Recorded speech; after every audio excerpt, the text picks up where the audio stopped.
Naitwa Zenaisi Fraterini Shayo, natokea Chanika.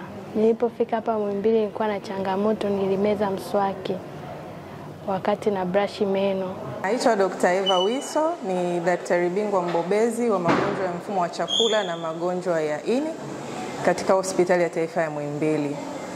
Leo tulimpokea mgonjwa anayekadiriwa kuwa na umri wa miaka 24 ambaye alikuja kwa ajili ya kufanya kipimo cha uchunguzi wa mfumo wa juu wa chakula. Alikuwa na maumivu ya tumbo, lakini chanzo cha maumivu ya tumbo ameripoti kwamba alimeza kwa bahati mbaya mswaki.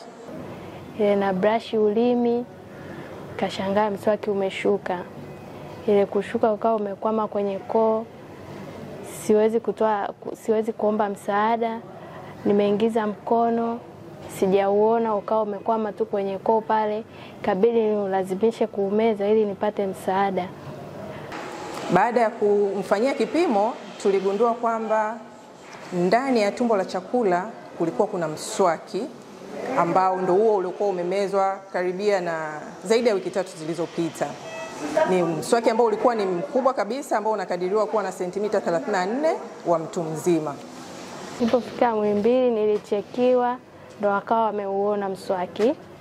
Wakafanya njia yao, wakawa wameutoa. Tulifanikiwa kubadilisha position ya ndani ya tumbo na tukaweza kuutoa.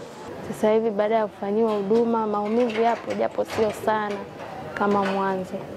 Napenda kuwashukuru madaktari wote wa Muhimbili na Hospitali ya Taifa kwa huduma yao nzuri, kwa kunisaidia kuokoa maisha yangu na kuwa katika hali hii ya sasa hivi.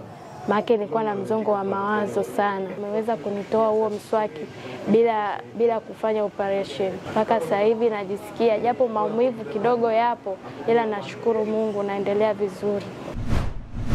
The Bantu.